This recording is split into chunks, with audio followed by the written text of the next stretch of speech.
Welcome back to Comics with Drew. This is Drew, and we've got some more DC Cinematic Universe to talk about today. Bounding into Comics reported today that there's a rumor that Zack Snyder's cut of Justice League will cost upward of $80 million to complete.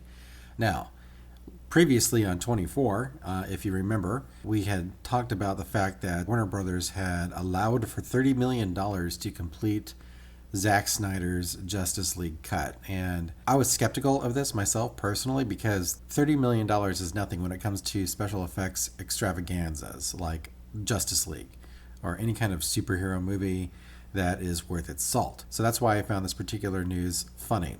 So, according to JB Augustine here at Bounding Into Comics, he goes, "We all knew it would take a little extra lucre to complete the Snyder Cut of Justice League, but most thought it would take 20 to 30 million. Well, think higher. That's too low. According to Cosmic Book News and Warner Media Entertainment Chairman Robert Greenblatt, 20 and $30 million are ideal, but wishful amounts. The cost, says Matt McGloin of CBN, is more like $80 million. So, we have a series of tweets here. Cosmic Book News, Matt McGloin, says in this tweet that it's going to cost about $80 million.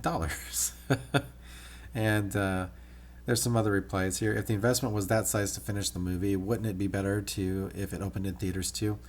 Yeah, probably. That's probably true. But basically, Warner Media CEO Bob Greenblatt he's saying he wishes it was $30 million. That's like wishing that Justice League was a good movie. It's not. It's not a good movie. It's never going to be a good movie. And as more evidence of that, okay, let's talk about the reasons why Justice League is not a good movie. First and foremost, the idea behind the Justice League movie is tedious and boring and mired in depressing imagery. Okay, it is not what you would want a superhero movie to be. It's not what you want a summer blockbuster to be. It's not something that's going to get people excited and ready for the next chapter, because what Snyder has done, and he's done it with all of his movies, is that he makes depressing, dark material, and it doesn't suit the subject matter very well that they're trying to make a movie about. So when Zack Snyder thinks about how you can make a movie better, he says, let's wash it out more and let's go ahead and add more ultra violence, R-rated violence. And it's not even like stylistic violence. Snyder goes for the vicious, gory violence, and then he drops in F-bombs. And this is like what you would imagine that if a 14-year-old was trying to come up with a serious movie, that's what Zack Snyder does with his films. It's just more violent and more gory, and it has more language in it. So, and that doesn't necessarily make it a better movie. But Snyder's sensibilities don't understand that, which is fine. I mean, I will never say that Zack Snyder is a bad director. Zack Snyder directs what he wants to direct, and he directs it very well. However, Zack Snyder is not the right tool for the job. He's not the right person that you want to be making this kind of movie. Honestly, Joss Whedon is actually more in line with what you're looking for, as evidenced by the billion-dollar Avengers films that he made. So he understands superheroes much better than Zack Snyder does. Now, you can disagree with Joss Whedon's approach, and you can disagree with Joss Whedon's different writing tropes and habits that he likes to throw in there, but you can't disagree with the fact that you cannot argue with the fact that he does not know how to write snappy dialogue. Zack Snyder doesn't write snappy dialogue. I'm sorry, he just does not. Okay, I mean, let's think about this. Why'd you say that name? Okay, that's not there's no nuance to that. So, but furthermore, we're going to talk about some additional things that they mentioned here. That there's going to be Martian Manhunter, and a different arc for Steppenwolf, and that Darkseid's going to be in there, and then. And here's my absolute favorite part. Justice League, completed by Joss Whedon and in turn Jeff Johns, varied greatly from Snyder's vision. It left Cyborg's subplot and more on the cutting table, making the movie much shorter. Snyder's cut is reputedly 4 hours and could be broken up into chapters. 4 hours long. I'm a big Lord of the Rings fan. In fact, I consider the Lord of the Rings the pinnacle of movies, the movie series. And the Return of the King is like 3.5 hours long. There is nothing in Justice League that justifies a 4 hour runtime. There is nothing that that movie is trying to say. There is nothing that that movie is trying to do that justifies 4 hours of Batfleck and Henry Cavill and Jason Momoa and Gal Gadot and Ezra Miller running around doing anything. There's 4 hours is insanity. And that's one of the reasons why we don't have a Snyder Cut in the first place.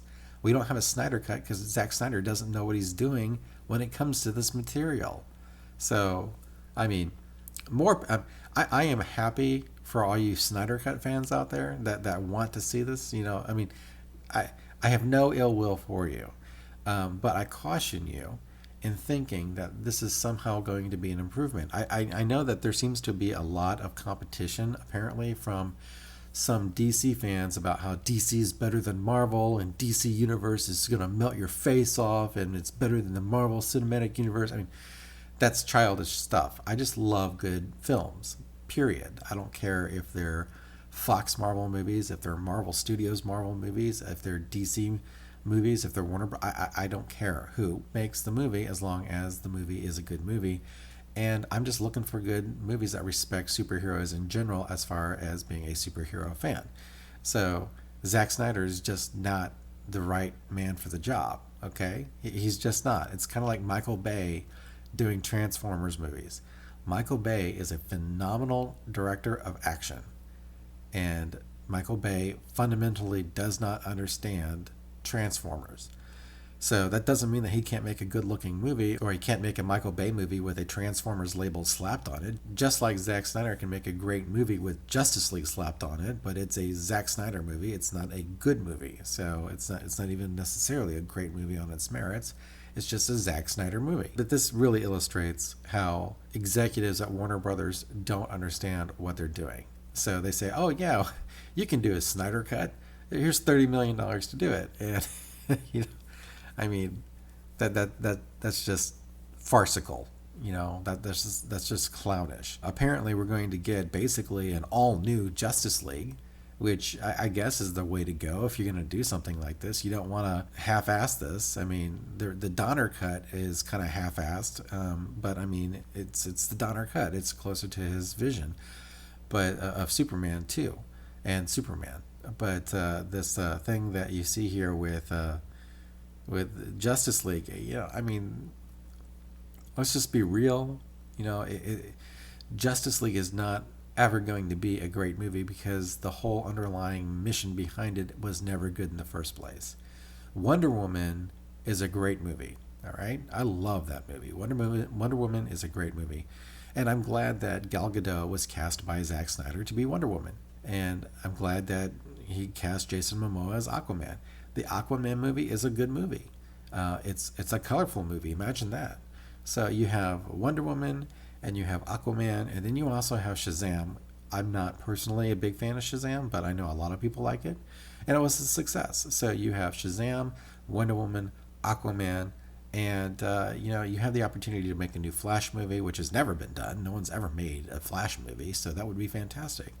And it looks like, rumor has it, that Batfleck is going to be back in the cowl, and we're going to have Ben Affleck doing Batman.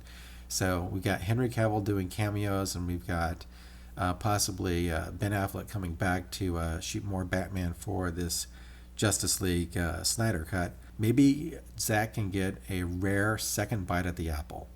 And, this could be a big thing. Actually, with the Marvel Cinematic Universe pretty much wrapping up its main run with Tony Stark, there could be a vacuum here for a really good team-up movie with established characters. So we'll see. That's my take on this. Again, thanks for watching, and thanks for listening. If you like what you heard, go ahead and hit the like and subscribe button. And if you didn't, well, maybe you should just go watch Justice League again. Boy, I'll see you next time.